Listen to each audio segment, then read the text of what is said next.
Nobody follows it. According to Article 1, Section 1, it states that all legislative power shall be invested in a Congress. Obama is the president. So if the Constitution says only Congress makes the law, how can the president make his own laws called executive orders? The whole purpose of the tripartite government is to do what? Keep a check and balance. And by the way, that's stolen from ancient African judicial procedure. In ancient African societies, you had the council of elders, you had the community, okay, itself, okay, and then you had your legislative body. The tripartite government is an African thing to make sure everybody is honest and doing what they're supposed to do for the people. President as king. Executive orders become law simply by being published in the Federal Registry. They do not need to be approved of by Congress. This is why when I hear black people who are Obama maniacs, when you say things like, why hasn't Obama done more for black people? Why hasn't he done more for black boys in particular? That's my gripe. People say, well, how are you going to get a law passed to help black boys when he has to get approval from a Senate that's all white? Well, now you have Cory Booker from New Jersey, who I believe is a Rhodes Scholar, who I'm also hearing is probably going to be the next Negro for President project if they so need one down the road. Did y'all hear that? He's the only black senator, if you want to call him that. I think he's biracial, which is still African to me, but psychologically, we know a lot of our biracials are not loyal to the African blood, okay? But the point that I'm trying to make is if Obama wanted to help black people or black children, he could have just wrote an executive order. You do it for everybody else. Why we didn't get an executive order? Everybody else gets an executive order. You wrote an executive order and bailed out Wall Street. You wrote an executive order and bailed out the American automobile industry. You wrote executive orders to help gays and lesbians. So if you can just write an executive order for others, why can't black people get one or two executive orders? You know, Obama was also petitioned to exonerate Marcus Garvey from the false charges of the 1920s. There was a petition set, millions of signatures were sent to Obama. This was a couple years ago. Some of y'all heard about that. And Obama refused to exonerate Mr. Garvey. His response was, I have more important things to worry about. Okay? Black president. I'm supposed to be with Al Sharpton in Washington, D.C. on December 21st. This is going to be real interesting. Okay? Now, I know I can't go in on it because we down the street from the White House, a couple blocks from the CIA and the FBI, and he's an agent. So if I go in on it, I won't get back to Philly that night. Okay? Now, we're going to run through a couple of executive orders, and I want you to write down or make a note on yourself on any executive order that is of particular significance to you, and do more research on that executive order at the library. Executive Order 10990 authorizes the takeover of all transportation, all highways, and all seas. Executive Order 10995 authorizes the takeover of all communications in media. This is the internet shutdown right here. This is the order that allows them to shut down your internet, your cell phone. When I was in Detroit, check this out. The same day that they had the 17 states lost their EBT card ability, my cell phone went out for like 8 hours, y'all. I could not use it. I thought it was the bill. I paid the bill, it still wouldn't work for a while. Okay? It just happened to me again a couple days ago. Cell phone is on, but I cannot call. You call me, you get a voice recording, that's not even me. Okay? Don't get dependent on the technology, which is why I keep my schedule in written form. Now what I have to do is go to the dollar store and buy one of them telephone books and empty out my cell phone so I got backup in case they ever zip it again. Because when my cell phone wasn't working, I wasn't able to call nobody. Only phone number I know by heart is mine and my mother's. Outside of that, I can't get to nobody else. So that's when it woke me up. Umar, you need to have a separate telephone book. And if you notice what they also done, they took away the pay phones that used to be in the inner cities. Most cities ain't even got a pay phone now, so you can't even make a call if you don't have a cell phone. Okay? Executive Order 10997 authorizes the takeover of all electric power and fuels. This is what I said earlier. You have to be able to live in your house at least 30 days, maybe longer, at least 30 days, without electricity, without sewage, without any power whatsoever. Are you and your family ready for that? Especially those of you who got young children. Especially those of you who got young children. And this is another reason why our children need to be breastfed. Because in the event of an emergency, the mother can still give nutrition to that baby. But for those of y'all who giving y'all kids kitty crap called Similac, okay, you're going to have an issue with that. Executive Order 10998. And by the way, family, even when your cell phone is off, it is not off. Okay? How do I know this? I know somebody who used to be an FBI agent, and they put me down. They said, Umar, even when your cell phone is off, it's not off. You actually have to take the battery out of the cell phone. And that's why a lot of cell phones are being made now, so you can't take the battery out. The battery is built into the phone, so they can always monitor you. Okay? Same thing with your computer. You should have an external hard drive where you save all your political stuff. External hard drive. Save nothing on the computer because they have the ability to go in and turn the computer on even while it's off and download all your files. Okay? We got to get serious about this. Executive Order 11,000 allows President Obama to force civilians to work, paid or unpaid. Now let me tell you what I think is going to happen.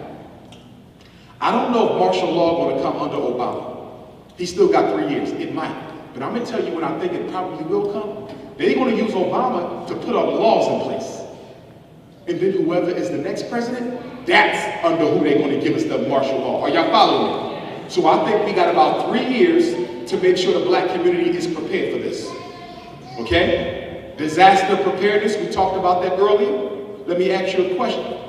In the event of martial law, or a nuclear war, or a flood, or a hurricane, do we know where are the best places in the 7 cities to take your family for outdoor shelter? Where's the high plains and where's the low plains? Where is an available body of water if you need to go and get some drinkable water? What water body in Norfolk? Is it the Chesapeake? Is it a certain stream? Is there a certain river that y'all can go to? These are the things we need to know. Okay? Do y'all know where the FEMA camps are in this part of Virginia? Because you have them as well. In Chicago, the brothers and sisters up there actually know where their FEMA camps are. They know where they are, the underground camps. Do y'all know where yours are? Okay? So we need to start doing some serious planning. So if something goes down, people know what to do. Are there certain community centers that we want everybody to come to? Are there certain churches that are bomb-proof, that have better security than others? We have to get serious, y'all, because it's going to happen. It's going to happen, and I hate to say it, but I think it's going to be during your lifetime. Executive Order 11,001 authorizes the takeover of all hospitals, schools, and welfare programs. Now, why are they worried about the welfare? EBT machine. They're going to shut the welfare down. And who has the contract for the EBT machines? Xerox. Xerox Corporation does the EBT for the government. All this is testing. They're testing right now. Super Bowl was a test to see how you would react. 17 states losing their welfare card functionality, that's a test to see how you react. Because they've never done this before, so they got to make sure it's going to work when they finally do it. And guess what else they're going to do? And this is why you need to stop giving your weapons up, black people. You don't give up your guns. You keep your weapons. Because every state has a militia, which are regular white people who don't like black people, who live up in the mountains of Virginia. You hear them shooting out there practicing. You know what they're waiting for? They're waiting for the governor of Virginia to deputize them as law enforcement officers so they can come down to Norfolk and shoot black people dead. This happened before, it will happen again. Every state has a militia of white men. They are not cops, they are regular crackers who can be deputized at any time to come and defend the state from the black threat. Where your guns at? They let you buy 1 gun a month, you should be buying 1 gun a month. I know some brothers, they got a whole arsenal in their basement. So why you got all these guns? Because I know most of our people ain't got no guns. So if something goes down, I got to be able to get my whole block a damn weapon because they ain't got none. You got to think the same way. You got a clean criminal record, you need to start buying you guns. You ain't got to buy the $700 guns, but the little 200, 300, start stacking them. Get you some bullets. This is real talk. These movies you be watching, this is real talk. It's going to happen. Executive Order 11,002 authorizes the Postmaster General to create a national registry of all people. Okay? This is where I agree with my Moorish brothers when they talk about the birth certificates and the social security cards. Because if you ain't got one, they don't know you exist. And that's why I encourage our sisters to start having babies at home again. Because when you have a baby at home, they are not on the white man's paperwork nowhere. You have a baby at home, and you homeschool or you independent school that child, the white man don't even know they're here. So when they create a list of all the black folks in Norfolk to make sure they killed or locked up everybody, they won't even know your child exists. Executive Order 11,003 authorizes the takeover of all aircraft. 11,005, takeover of all railroads, waterways, and public storage. 11,051, the Office of Emergency Planning is to execute these takeovers in the event of war or financial economic crisis. Executive Order 11,310, the Department of Justice can take over all corrections institutions. Department of Justice. Now, Anti-Drug Abuse Act of 1998. I call it the Kill All Drug Dealers Act. Y'all remember this? This is the act that denied federal benefits to drug users and traffickers in 1988. Okay, this was George Bush the daddy. This is the one that made it so if you come out of jail, you can't get welfare. You come out of jail, you can't get food stamps. You come out of jail, you can't get financial aid to go back to college. Why hasn't Obama overturned this yet? Why haven't you done anything about this? You and Eric Holder have been talking about how y'all want to do something about the racial laws in America, and you ain't even overturned this. Up to $10,000 in fines for those who are found in possession of drugs, including marijuana, and minimum 20-year sentences or death for anybody who participates in a drug-related killing or is connected to a drug-related killing. Now, we don't want black people killing black people, but we also know cops are dirty. And a cop could frame me and say, I'm the one who gave the orders for somebody to be killed, even though I didn't, sending me to jail for the rest of my life or giving me the death penalty. Violent Crime Control Act of 1991. This is around, when did Clinton come in? Was he 91 or 92, Clinton? That's when Bush was in the office. Okay, so this is the end of Bush. $700 million for 10 regional prisons, $300 million for areas with high drug problems, bans certain semi-automatic weapons, and requires 5-day wait for handgun purchase. Death penalty to people with over 50 federal violent offenses, restricts the delay of execution provision. What does that mean? Restrict the delay of execution provision. If I'm your lawyer and you being sentenced to death, but I think there's some evidence that can help exonerate you, this does not allow me to forestall your execution. This allows them to give you a stay. This allows them to proceed or even speed up the time between now and the day you were actually murdered. And we know that the death penalty in America has exclusively been disproportionately used against black people. Okay? In fact, I read something in the news the other day. Remember the brother from Atlanta, was it, who was murdered through the death penalty a year or two ago? Right before the Trayvon thing?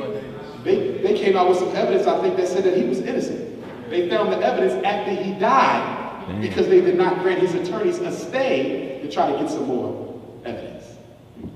And 95% of all black criminal cases are what? Plea bargain. I just got an email from a brother behind bars, and I don't even know how he was able to email me. A couple days ago, he said, Dr. Umar, I plea bargained a 10-year deal. It's going to take me away from my son for 10 years. He said I had to go with the plea bargain because I didn't have a lawyer who was willing to fight for me, and I was too scared that if I stood up, they'd end up hitting you with the whole book. So he said I had to take this 10 years instead of 50, and now I feel guilty because I'm missing from my son, and I feel like it's my fault because I took this bid, but I was afraid to fight because he might never see me again. This is how bad it is, and we got to make sure we never forget that we got so many of our people who are behind bars, y'all. It's easy to forget because you don't see them every day.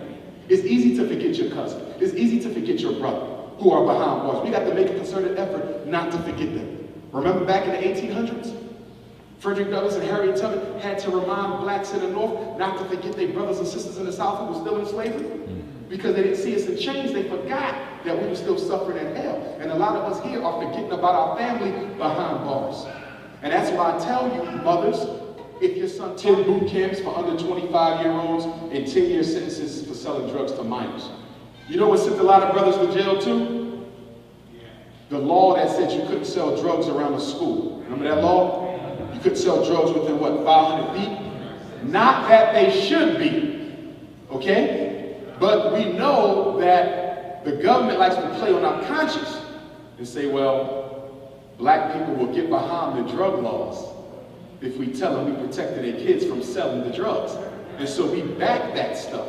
And so what the cops started doing was framing brothers and sisters with drugs around the schools. Obama makes history. Until President Obama, you can only declare martial law for military reasons. Until President Obama, you can only declare martial law for military reasons. After Obama, you can declare martial law for any reason whatsoever, including an economic crisis or a drug crisis. Those two were specifically named. So if they say that Norfolk has an illegal drug epidemic, they can put it in martial law. And let me be clear with y'all. Not only can the president declare martial law, the governor of the state can. Obama can declare federal martial law, but the governor, who's the governor of Virginia? I don't even know, who is it? It's a female. Terry. Okay, Terry McCullough. He can declare martial law in any section of the state or the whole state. So he can declare martial law in just Norfolk and leave the rest of the state alone. Y'all need to understand this. Governors are next to presidents when it comes to power. They are the president of the state by law. And who is the military force for the state if the governor does declare martial law? Coast Guard and National Guard. National Guard in particularly was organized to do what? Swell rebellions. The National Guard was started to put down black insurrections, which is why I do not like our children going into the military. Because I know the day might come where they might be forced to shoot their own brother. We should not be sending our kids to the military. They don't need to go to the military to get their college education paid for. In fact, you can go to the military and still not get your college education paid for. You know how many brothers and sisters I know who signed up for the GI Bill and never got it? Remember, when you're in the military, you can't sue in regular court. Military got their own court. My father was a drill instructor. If you get done wrong in there, you just can't go get a lawyer. It don't work that way. That's a slave-based institution. In fact, I was talking to one brother in Virginia. I think the brother lived in Virginia, but we were somewhere else. He told me that there's still laws on the books that allows the government to kill an enlisted military man for certain offenses. And guess what else I was told? I was told that a lot of their brothers who get killed over in the Middle East, they're not being killed by Arabs. They're being killed by superior officers for violating laws. Yes. He said, Brother Umar, they're not being killed by enemy fire. They're being killed by their superior officers for refusing to go out front, for refusing to put their life on the line. They can legally take their life. This is what they're not telling us.